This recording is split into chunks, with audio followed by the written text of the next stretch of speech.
It's Monday.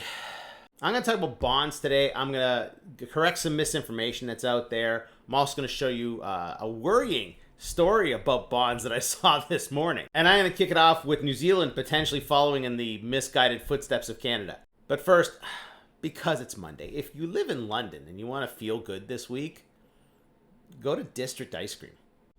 It's become my new favorite place. That's Biscoff cheesecake ice cream, and that's New York style cheesecake ice cream. As always, they don't pay me for this shit. I'm just saying because this stuff, I think they put something in the ice cream that makes you happy. I think that's the secret ingredient, because when I have their ice cream, I am immediately happy. If you haven't heard of it, or if you have not seen it, it's because it's hidden. It's hidden over here across from Ivy Park. There's York Street. There's King Street, where King Street turns. Right in that corner over here. The Bicycle Cafe is right next to it too, which is another cool spot. You can identify the building because on the front is Pizza Madre. It's across from the Cops Build All on York. Go. If you haven't been there, go. All right, let's correct some misinformation that I am constantly seeing in my comments. No, the Bank of Canada does not make its decision based on the bond market. The Bank of Canada doesn't look at the bond market and say, well, we can't cut rates because yada. No, they don't do that. No, they don't. If that were the case, we wouldn't need a central bank doing anything because we would just leave it to the bond market. This misinformation likely comes from the fact that we did leave it to the bond market from 1980 to 1996. It was a terrible idea. Yeah, the Bank of Canada rate used to float, and it was set 25 basis points above the average yield on a 3-month Treasury bill, which right now is around 2.65% last time I checked it. That would mean that the Bank of Canada rate would be 2.9%. The problem is volatility. People can do crazy shit, moving the bond markets up and down on a whim, so that's bad. You need stability.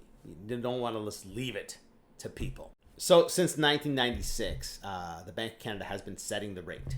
They talk about it, they make decisions, they say, should we or should we not increase or decrease the rates? They're often wrong about it, but still that's what they do. And because of that stability, hedge funds are now snapping up almost half of Government of Canada bonds. Raising red flags. Oh yeah, it is.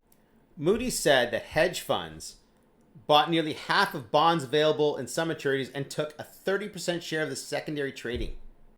Why? Why are they doing this? It's called the basis trade. It's this new thing that of course is going to blow up, like all the other new things have in the past.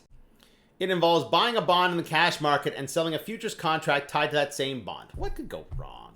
These transactions are often financed through short-term borrowing in the repurchase market, and their popularity is growing. Well, I'm starting to see where it can go wrong. I just mentioned bond volatility in the last segment. Get this. If bond volatility spikes, margin calls could increase and banks cut back on funding hedge funds positions. Funds are then forced to quickly unwind their trades, swamping the market, and yields rise.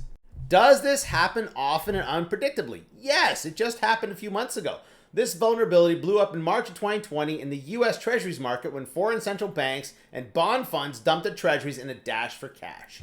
It's a good thing we don't tie the rate to the yield anymore, because that shit can go sideways fast. Will this blow up, or is there nothing to worry about? How would you describe the economic environment right now? Would you say it's incredibly stable, or is it prone to crazy fluctuations? All right, let me wrap it up with this. New Zealand aims to double foreign international education market by 2034. Sounds familiar, eh? Yeah, because here in Canada, we recently went through a population issue punctuated by abuses in the international education market.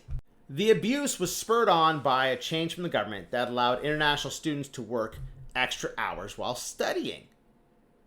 What does New Zealand plan on doing? New Zealand plans on offering incentives that include relaxing rules around foreign students working part-time while studying. Look, I've said it before, bringing people into the country is good, right? You need some population growth, and bringing young people into the country, great way to do it. However, as we saw here in Canada, it needs to be controlled because it can be abused, and once it's abused, it causes problems. Let's hope New Zealand learns from our mistakes.